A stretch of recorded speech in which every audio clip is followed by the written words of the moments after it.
Good morning students, एक बार फिर से आपका स्वागत है। बच्चों, आज का जो हमारा टॉपिक है वो पेनिसिलियम के ऊपर है। अपने नेक्स्ट मेंबर स्टार्ट करने जा रहे हैं पेनिसिलियम। तो पेनिसिलियम की सबसे पहले अपने सिस्टमेटिक पोजीशन स्टडी करते हैं, इसकी वर्गीकृत स्थिति के बारे में अपने देखते हैं। तो पेनिसिलियम की जो सिस्टमेटिक पोजीशन है, वर्गीकृत स्थिति है अकॉर्डिंग टू एलेक्सोपोल्स एंड मिम्स, ठीक है। तो इसका जो किंगडम है पेनिसिलियम का वो है माइसिटी। डिवीजन इसका जो प्रभाग है वो है एमेस्टिगोमाइकोटा, और जो सब डिवीजन है वो है एस्कोमाइकोटिना। इसकी जो क्लास है वो है एस्कोमाइस्टीज और सब क्लास है प्लेक्टोमाइस्टीज, और ऑर्डर इसका है यूरोसिलेज, और फैमिली इसकी है यूरोसिएसी, और इसका जो जीनस है वो है पेनिसिलियम, ठीक है।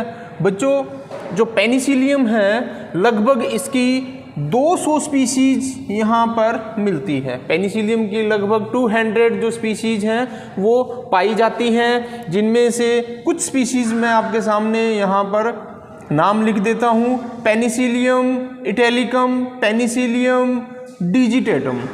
बच्चों, ये जो दोनों ही स्पीसीज हैं पेनिसिलियम की, ये जो नींबू, लेमन या जो खट्टे फ्रूट्स हैं उनमें सॉफ्ट रोग एक डिजीज है, रोग है, ठीक है, वो पैदा करने का ये काम करती हैं। बच्चों, जो पेनिसिलियम है ये कॉस्मोपोलिटिन है। कॉस्मोपोलिटिन का मतलब है सर्वव्यापी, सभी जगह पर पेनिसिलियम मिलती हैं, पाई जाती हैं। Penicillium also called as green और ब्लू मोल्ड्स। बच्चों, पेनिसिलियम को हरी या नीली फफूंद के नाम से भी जाना जाता है।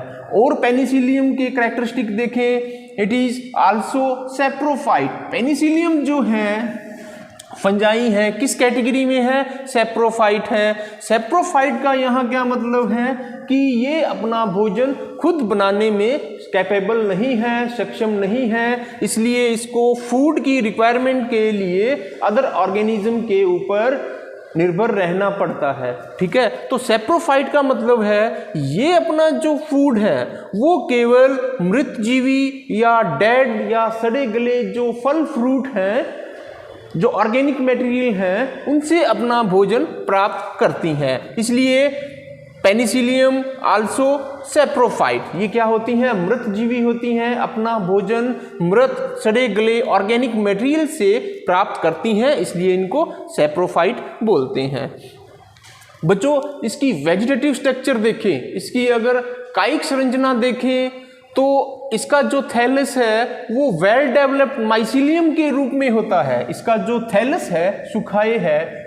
कायिक संरचना, वेजिटेटिव स्ट्रक्चर का मतलब है कायिक संरचना। इसकी स्ट्रक्चर देखें, कायिक संरचना देखें तो इसका जो थैलस है वो वेल डेवलप्ड माइसिलियम के रूप में होता है, सुविकसित माइसिलियम कवक जाल के रूप में होता है, जो कि अपने सबस्ट्रेट पर ऊपर या अंदर तक धंसा हुआ मिल सकता है, ठीक है।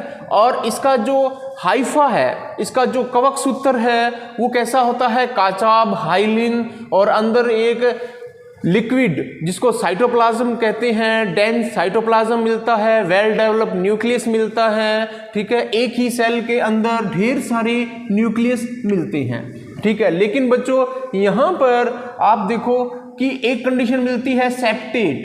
क्या लिखा है? सेप्टेट, यानी पटयुक्त। बच्चों, इसका जो हाइफी है, जो कवक सूत्र हैं, वे कैसे होते हैं? पटयुक्त होते हैं। पटयुक्त का मतलब प्रेजेंस ऑफ सेप्टा। ये देखो, प्रेजेंस ऑफ सेप्टा। लेकिन ये जो पट हैं, ये पटों के, देखो यहाँ पर पटों के बीच में एक छोटा सा सिंपल पोर मिलता है, छिद्र मिलता है, जिसके माध्यम से एक सेल से दूसरी सेल के अंदर जो मटेरियल है, साइटोप्लाज्म है, न्यूक्लियस है, उनका एक्सचेंज होता रहता है, ठीक है। जो सिंपल पोर हैं, बिल्कुल सिंपल प्रकार का छिद्र, सिंपल प्रकार का पोर पाया जाता है, that is also called as septal pore. Simple प्रकार का छिद्र होता है।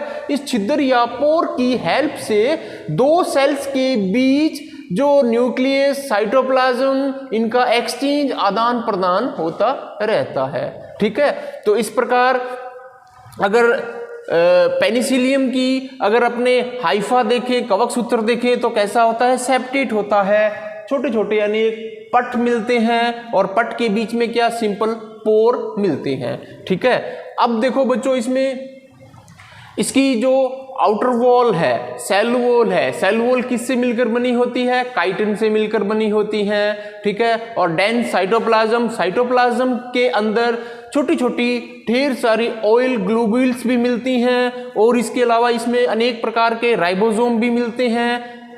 ER stand for endoplasmic reticulum भी मिलती हैं। छोटी छोटी वैक्यूल्स, रसधानी जिनको बोलती हैं, रिक्तका या रसधानी वैक्यूल्स भी मिलती हैं और इनके साथ माइटोकॉन्ड्रिया भी मिलते हैं।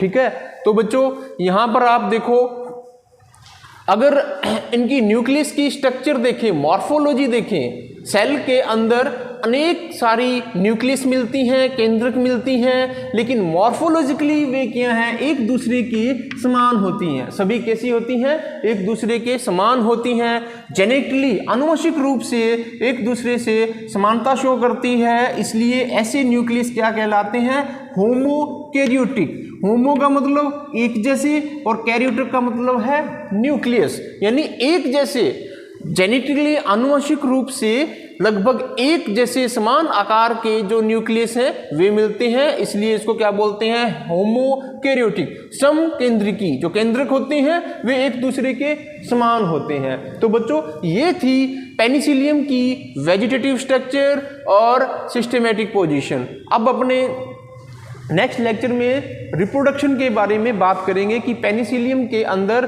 कौन सा रिप्रोडक्शन मिलता है, उसकी टाइप्स कौन कौन सी हैं।